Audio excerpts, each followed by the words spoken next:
संदीप ने अपनी माँ के कहने पर गांव में शादी कर ली थी। लड़की का नाम था सुनीता। माँ का कहना था एकदम मॉडर्न बहू नहीं होनी चाहिए, लेकिन उन्हें नहीं पता था कि गांव से आने वाली बहू सुंदर सुशील तो होगी और उसको गांव से बाहर भी निकाल लाएंगे, लेकिन उसके अंदर का गांव कैसे बाहर निकलेगा। शादी के कुछ दिन बाद, माँ टिफिन तो देना जरा। बेटा अब तो स्कूल नहीं ऑफिस जाता है, माँ से नहीं अपनी बीवी से टिफिन मांगा कर। ओके माँ। सुनीता टिफिन ले आओ। जी लो टिफिन, इसके अंदर पिस्ता डाल दिया है। पिस्ता? पिस्ता क्यों? सास जी ने बोला था ना कि आपको पिस्ता बहुत पसंद है। ओहो, मैंने पिस्ता नहीं पास्ता बोला था, पास्ता। पास्ता? कहीं होता है पास्ता? अरे बेटी तू रहने दे, मैं बना दूंगी। अच्छा किया कि पाव भाजी बनाने का नहीं बोला, वरना किसी के पाव बना देती है। सुनीता को बुरा लगता है, लेकिन उसकी नादान हरकतें कम नहीं होती। ऐसे ही एक दिन, अरे तुमने ये क्या लगाया है?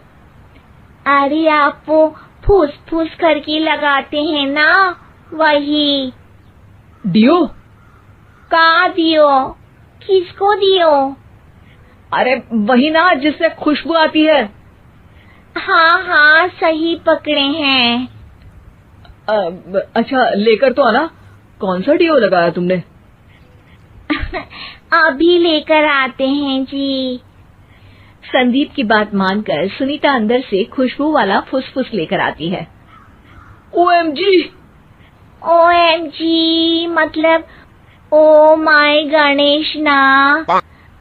अरे ओएमजी छोड़ो, और ये खुशबू वाला फुसफुस की बात कर रही थी तुम? हाँ इसी की, फिर से सही पकड़े हैं। अरे देवी, लेकिन आप सही नहीं पकड़े हैं, ये डियो नहीं है। डियो नहीं है तो क्या लियो है? अरे ये रूम फ्रेशनर है, जिसको कमरे में छिड़कते हैं, खुद पर नहीं। कोई बात नहीं, माँ कहती थी आत्मा किराएदार है, शरीर एक किराए का कर्म। हम शरीर पे ये डाल लिए तो क्या फर्क पड़ जाएगा। अरे बहू, ओ बहू, मेरे लिए फल तो ले आ, फिर मैं बाजार जाऊंगी।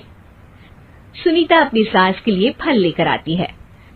अरे बेटा, पपीता, तरबूज और सेब फल ऐसे कैसे खा लूं? काट कर तो ले आ। माँ जी, मेरे गांव में तो खेत से उठा के सीधा खा लेते हैं। अरे ये तेरा गांव नहीं है ना। अरे संदीप, तू ही कुछ समझा देना इसको बेटा। मैं कैसे समझाऊं माँ, ये तो माइक्रोवेव को भी भट्टी बोलती है। कल मैंने बोला हाय कैसी हो, तो बोलती है किसी को हाय नहीं लगानी चाहिए। अरे सुनीता, तेरा क्या होगा? अभी तो कैसे बताऊं माँ जी, अभी हम कुछ करेंगे फिर पता चलेगा क्या होगा, लड़का या लड़की। हे भगवान, कहाँ से आ गई है? रामपुर से जी, आप ही तो लेकर आए थे मुझे। अरे मुझे माफ कर दो। पहले कोई गलती तो करिए जी, आपकी तो सारी गलती माफ कर देंगे हम। हाँ अरे बहू, मेरी बात सुन।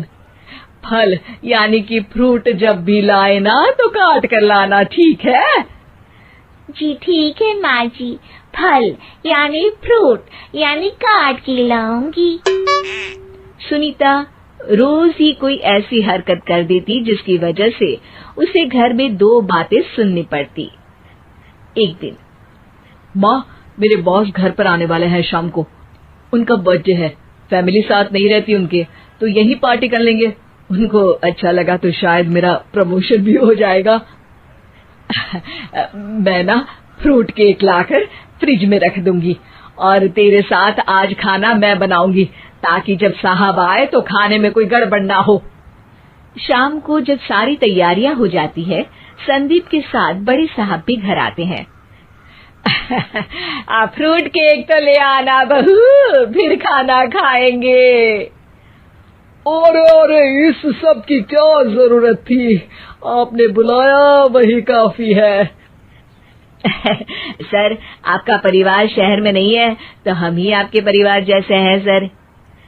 इतने में ही सुनीता फ्रूट केक लेकर आती है और बड़े साहब की टेबल पर रख देती है, और जैसे ही केक के ऊपर का बॉक्स हटाती है, ओह, ये क्या है? केक तो कटा हुआ है। मैं तो ऐसा नहीं लाई थी।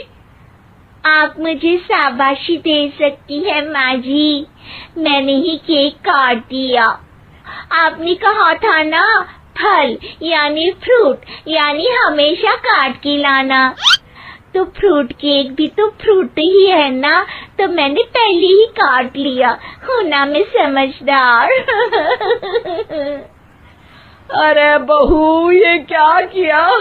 केक हमेशा वही काटता है जिसका जन्मदिन होता है। तुझे एक बात भी समझ नहीं आती, एक नंबर की बेवकूफ है। पूरा माहौल बिगड़ चुका था। संदीप को लगने लगा था कि साहब उसे प्रमोशन तो दूर की बात है, कहीं डिमोशन ना दे दे, लेकिन साहब बीच में ही बोल पड़ते हैं। अरे कोई बात नहीं, ये इनकी बेवकूफी नहीं है, इनका भोलापन है। बेटा आप कहाँ से हो? रामपुर गांव से। अरे वाह, गांव से? फिर तो आपके गांव में ताजे फल और सब्जियां मिलते होंगे। हाँ, सही पकड़े हैं। हम तो काटते भी नहीं, सीधा खा लेते हैं। मैं ना एक बार तुम्हारे गांव घूमने जरूर चलूंगा। क्यों संदीप, ले चलोगे ना? मुझे गांव घूमना बहुत पसंद है। बस फिर क्या था, संदीप और सास दोनों खुश हो गए, क्योंकि साहब को सुनीता ने गांव की बात करके खुश कर दिया था। अब संदीप का प्रमोशन पक्का था। शिक्षा, कभी भी किसी भी गलती पर घबराना नहीं चाहिए। हो सकता है कि उस गलती की वजह से आगे बड़ा फायदा हो जाए।